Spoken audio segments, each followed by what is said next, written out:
নমস্কার বন্ধু। ১০০ দিনের কাজের জন্য ফের অগ্রগতি কতটা দেখতে ফের রাজ্যে আসছে কেন্দ্রীয় দল। তো আপনারা জানেন আমাদের কিন্তু পুরোপুরি কাজ বন্ধ রয়েছে গ্রাম পঞ্চায়েতগুলিতে। তো প্রচুর কিন্তু কেন্দ্রীয় টিম আমাদের রাজ্যে এসেছে, কোনো সুরাহা মেলেনি। তারপরে ফের একবার আবার চিঠি পাঠালো কেন্দ্র। তো কেন্দ্র থেকে রাজ্যে আসছে কেন্দ্রীয় দল। তো গ্রামোন্নয়ন কেন বরাদ্দ দিচ্ছে না কেন্দ্র, তা নিয়ে রাজ্য এবং জাতীয় স্তরে সরব তৃণমূল সরকার।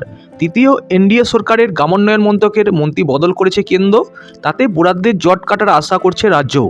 কিন্তু এই পরিস্থিতিতে ফের একবার কেন্দ্রীয় দল রাজ্য পাঠানোর সিদ্ধান্ত নিয়েছে কেন্দ্র। যদিও রাজ্যের অভিযোগ বরাদ্দ না ছেড়ে অকারণে পাঠাচ্ছে কেন্দ্র। কেন্দ্রীয় গ্রামোন্নয়ন মন্ত্রকের যে বার্তা রাজ্য পেয়েছে তাতে ১০০ দিনের ও প্রধানমন্ত্রী আবাস যোজনা গ্রামীণ ও প্রধানমন্ত্রী সড়ক যোজনা সহ ১২টি গ্রামীণ প্রকল্পের কাজ খতিয়ে দেখবে কেন্দ্রের পাঠানো দল। রাজ্যের ১৯টি জেলায় ঘুরে অন্তত ৩টি করে ব্লকের 10টি করে গ্রাম পঞ্চায়েতের কাজ সরাসরি গিয়ে দেখবে তারা।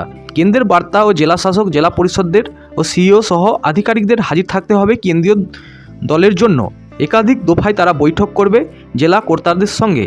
আগস্ট এবং সেপ্টেম্বরের মধ্যে জেলা যাচাই সেরে 30শে সেপ্টেম্বরের মধ্যে গ্রামোন্নয়ন মন্ত্রকে রিপোর্ট দেবে তারা। প্রসঙ্গ, দীর্ঘদিন ধরেই ১০০ দিনের কাজের প্রকল্প আবাস যোজনার বরাদ্দ আটকে রয়েছে। রাজ্যের অভিযোগ, পাওয়া যাচ্ছে না সড়ক যোজনার বরাদ্দ। ফলে বরাদ্দ না দিয়ে কেন কেন্দ্রীয় দল আসছে তা নিয়ে প্রশ্ন তুলছে নবান্ন। যদিও কেন্দ্রের দাবি ওই সফর 2024-25 আর্থিক বছরে ফেজ 1 নিয়মমাফিক প্রক্রিয়া। প্রধানমন্ত্রী পঞ্চায়েত মন্ত্রী প্রদীপ মজুমদার বলেন, ১২০টির বেশি দল রাজ্যে পাঠিয়েছে কেন্দ্র। তারা যা প্রশ্ন তুলেছেন তার জবাব দেওয়া হয়েছে। এমনকি আমরা কী পদক্ষেপ করেছি তাও যাচাই হয়েছে। তারপরেও অনুমোদন দিয়েও বরাদ্দ দেওয়া হয়নি। এসব জুতো, এর মধ্যে নতুনত্ব নেই। আবার তা করছে নির্বাচনের পরে। শুভবুদ্ধির উদয় হয়নি দেখা যাচ্ছে। প্রসঙ্গ, আবাস ১০০ দিনের কাজের প্রকল্প খতিয়ে দেখতে অতীতে অনেকবারই কেন্দ্রের দল ঘুরে গিয়েছে রাজ্যে।